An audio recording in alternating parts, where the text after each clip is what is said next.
Right, it's 7:30. Where the hell do you start after a day like yesterday? More goals yesterday than there have been in some entire episodes of a European Championships, and not just the ones where there was like 2 games.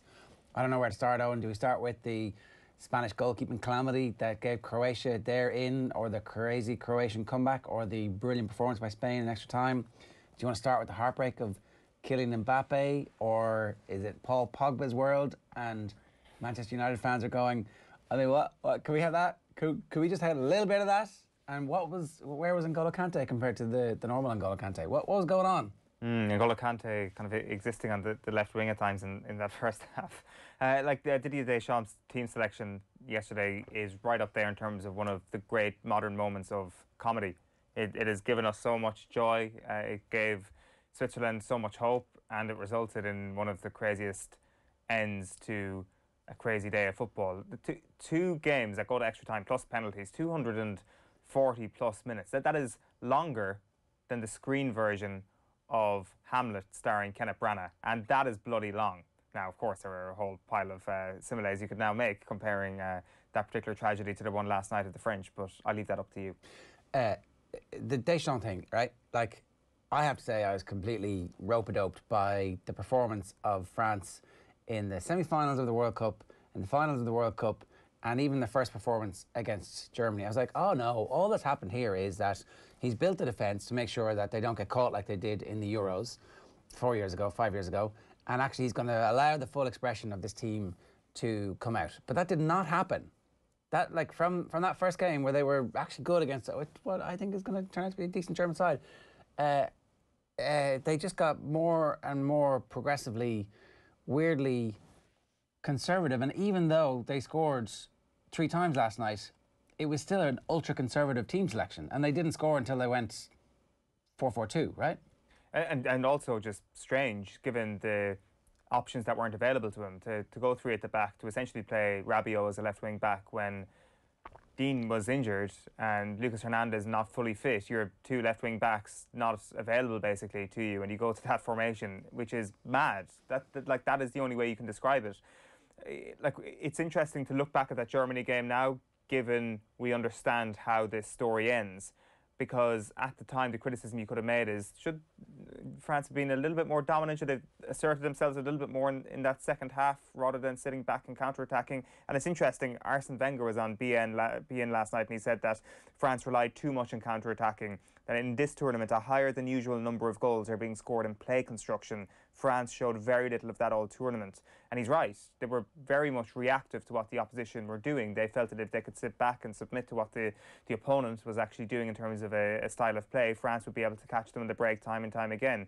And that's not a very sustainable way of going to win a tournament. It might get you out of the group. It did get them out of the group, but it's not going to get you all the way. Now, there are a number of other factors that perhaps could have been at play yesterday that would have seen them through that situation, but they shot themselves in the foot so badly that they put themselves behind and gave themselves a mountain of work to do. So, is Zinedine Zidane sitting on his couch laughing, going, I'm going to win the World Cup with this crowd? Is that what's happening? I would say. Are they sacking him? I think it will be an extremely harsh decision, but I think that the reaction to last night will be that of a genuine tragedy in French sport, that they will feel that this was the moment for them to sort of complete the full house, for Deschamps to complete the full house, and this was his opportunity. And now I think that there will be enough pressure on the French Football Federation to take that opportunity away from him in 3 years' time. But I mean, in 3 years' time. Well, but sorry, he won't get a chance in 3 years' time because he won't be manager for the World Cup next year. I think that it will be such a hysterical response to this, and in fairness, a lot of it will be based on the manager and the facts and what the manager actually brought to proceedings. And as we heard just there, just for a brief glimmer, like, I mean, creating these moments of madness is down to the manager at their disposal, and he's going to fall on the sword, I reckon. Let's have a listen to the commentary of the winning summer save by Swiss sports station fast SRF. Anlauf und Jan Sommer steht da, bereit, den Ball zu krallen. Mbappé gegen Sommer. Mbappé. Sommer hält! Sommer hält! Sommer hält! Die Schweiz! Wow! Viertelfinale! Ja, ja, oder weggecheckt? Was ist los? Ja! Ja! Erzählt! Der die Schweiz steht im Viertelfinale! Im Viertelfinale der Europameisterschaft! Ei, Frau, Crew! Wahnsinn!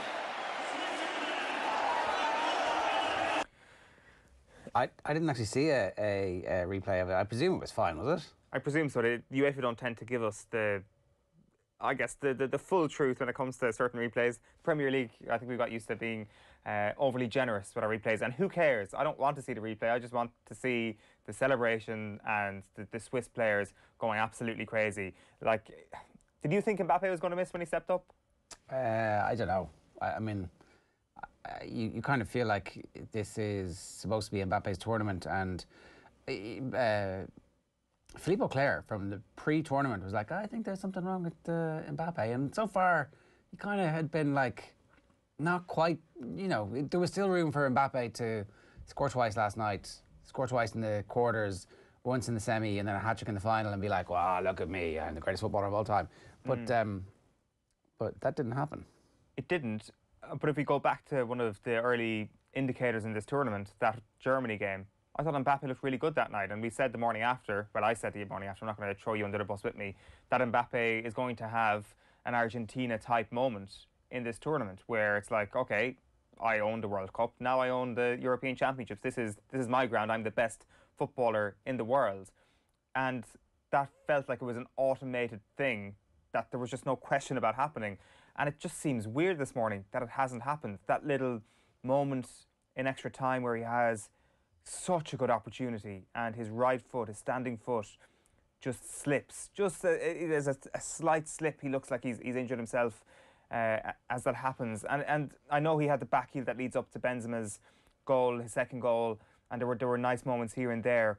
But I just felt when he was walking up to that penalty last night, I was like, this is it. This is how the story ends. This is how the tragedy is supposed to end. And we've got this first real downslope in the story of Kylian Mbappe, this ridiculously talented human being, somebody who seems semi-human at times because he is so talented, crafted in such an industrialized way, gone through the perfect systems, created to be the perfect footballer, almost robot-like in how they've created him.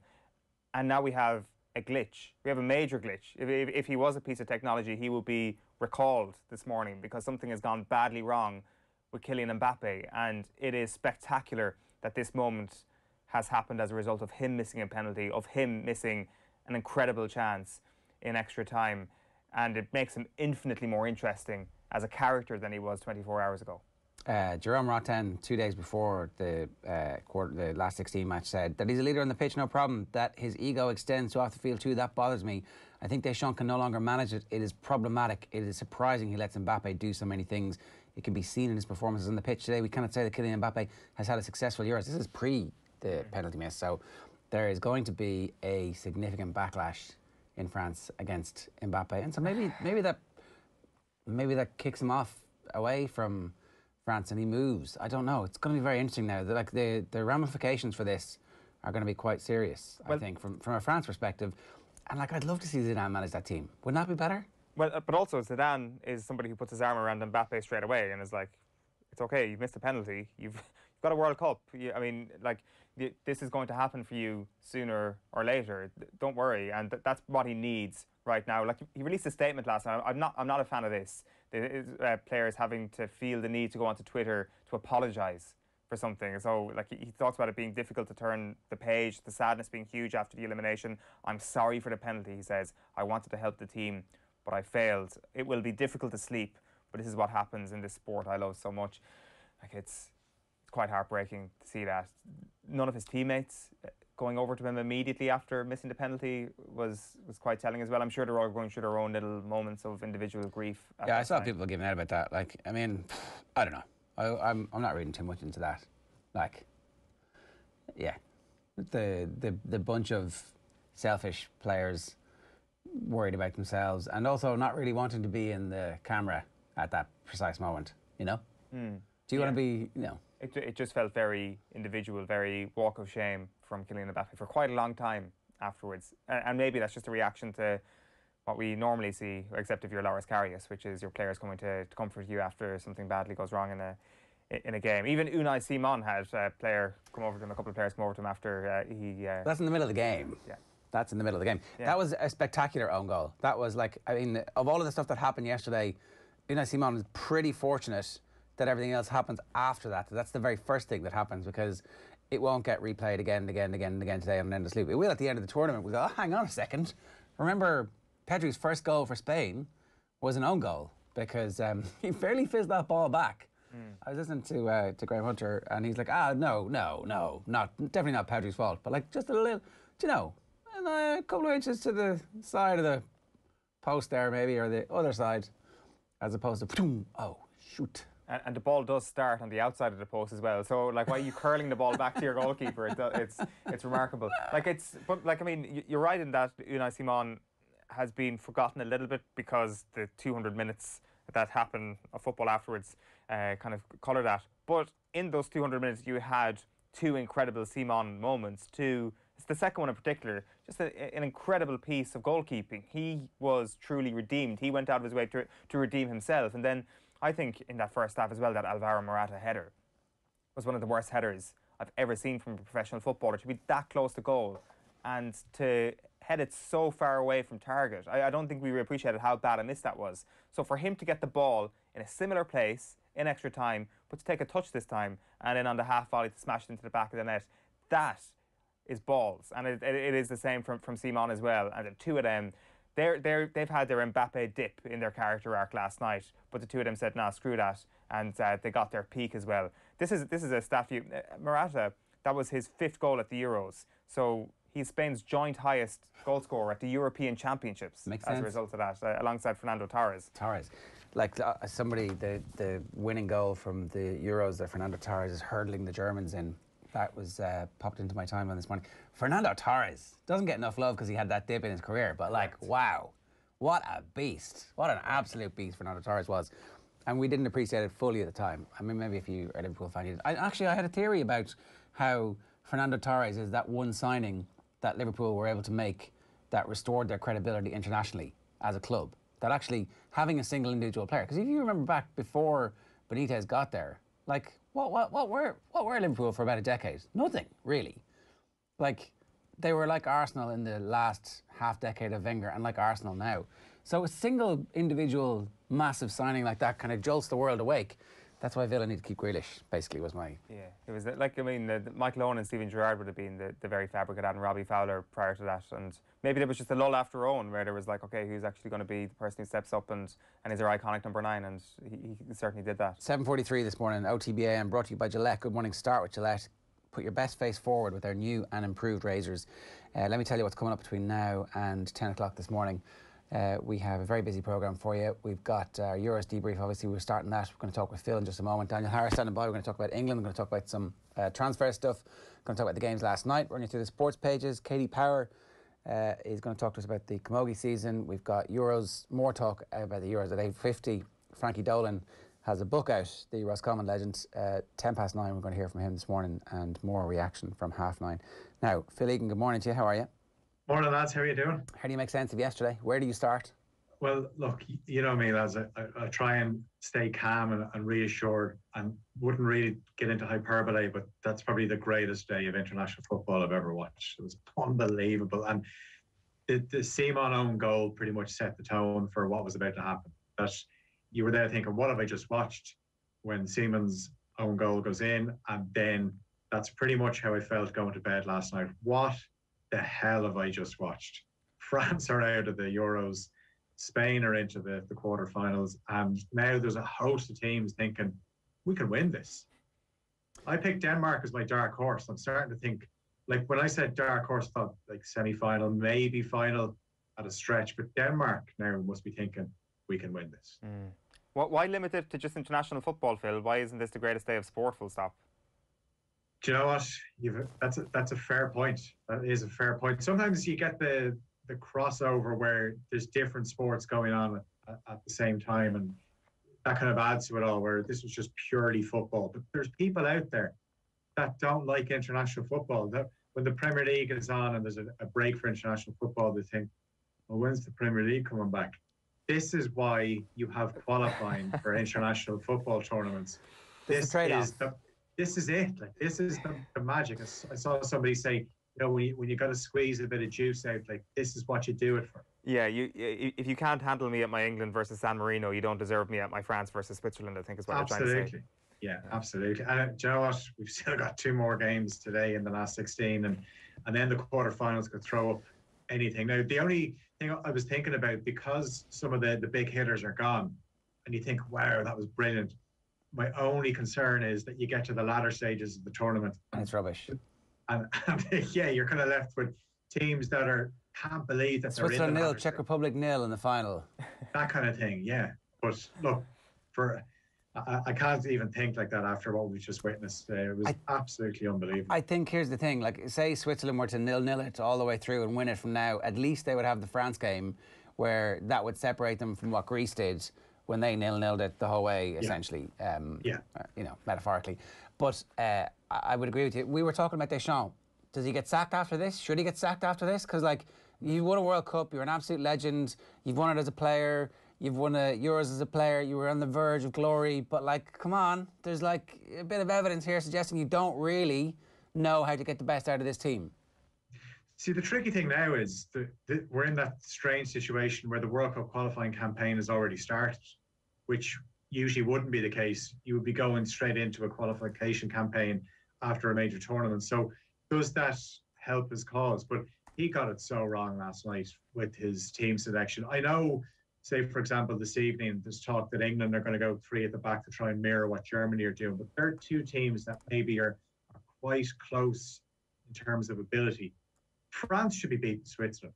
France don't need to go 3 at the back. For Christ's sake, we did it.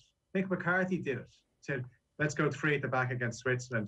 It didn't work. After about 15 minutes, Mick decided, no, sod this. We're getting ripped apart here. Let's scrap the 3 at the back.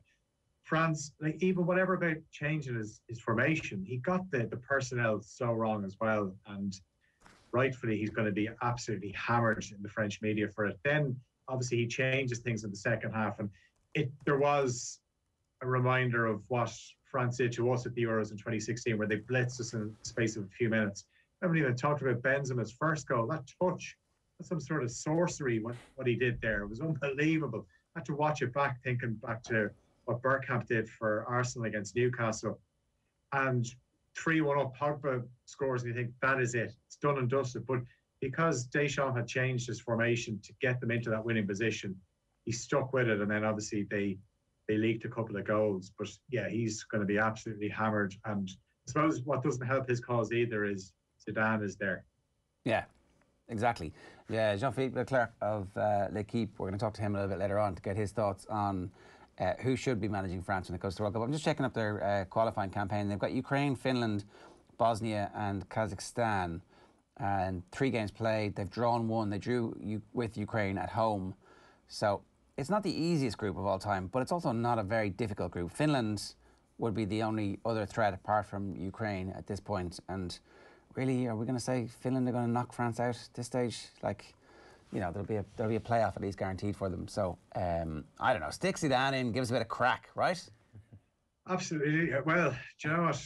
Whoever does come in, or if Deschamps stays, what's going to be the future for Kylian Mbappe? I think it was very noticeable last night after he missed his penalty. Very few people coming over to him saying, hard luck, Kylian, chin up. They just left him there. Yeah, Ger doesn't care about that, Phil. Ger's got a heart of stone this morning. He's really not having this image. No, I think 22-year-old superstar. You know, this is meant to be another tournament where he shows he's the main man, and he's had an absolute stinker. So what we're saying is that his ego is so out of control that his teammates have taken a dislike to him, and that there's, you know, fairly stereotypical French football camp riven with factions. Is that what you guys are inferring from the fact that no one in that precise moment sprints across the pitch to get in the field and go, yeah, Kylian, oh, sorry, I mean, no, look, I'm in the photograph with you. Is that what? Is that? Well, we don't know what happened behind the scenes. For all we know, he goes into the dressing room and all his teammates rally around him and say, look. Except Giroud. Anyway. No, well, Sure is like looking in the mirror going, oh. I scored my penalty, Yeah, Killian. I mean, it's a great penalty. Yeah, absolutely. In fairness, when Giroud looks in the mirror, he likes what he sees. Why wouldn't you? Absolutely. And there was that feeling, though, when Mbappe stepped up. I just never really fancied him to score that penalty. Now, same could be said about Kimpembe. I thought this lad's had a ropey enough night. He's not going to score, but he did. Great penalty. And the Swiss centre backs, they were. And Pogba's penalty, by the way, it was one of the most emphatic penalties I've ever seen. He obviously has his critics, but he had a great game last night. People will still point out that he got dispossessed for the Swiss equaliser, the Gavranovic equaliser. But he I think Pogba had a brilliant tournament and just played with a smile on his face. That's the Paul Pogba that we all want to see. Yeah, so if you're PSG, you're selling Mbappe now to like spare him the day-to-day opprobrium he will face in the streets of Paris, and you're replacing him with Paul Pogba, and everybody's happy, right? Sure, but get them both in the team together. Maybe. All right. Anything else, Phil? We'll just put a bit of meat in the bones in terms of what that all means. Obviously, the Switzerland and Spain quarter-final is going to be on Friday, and Spain, like France, 3-1 up with a few minutes to go and gave it up, and you kind of just wondered with Luis Enrique with his substitutions, did he have enough quality then on the pitch to get the job done? But they did, and you know what? One thing you can say about Croatia is they keep fighting. So obviously the last 16 ties today, England, Germany, 5 o'clock. I said it does look like Gareth Southgate is going to go with 3 at the back and a 4-man midfield with 3 up front and mirror exactly what Germany are going to try and do.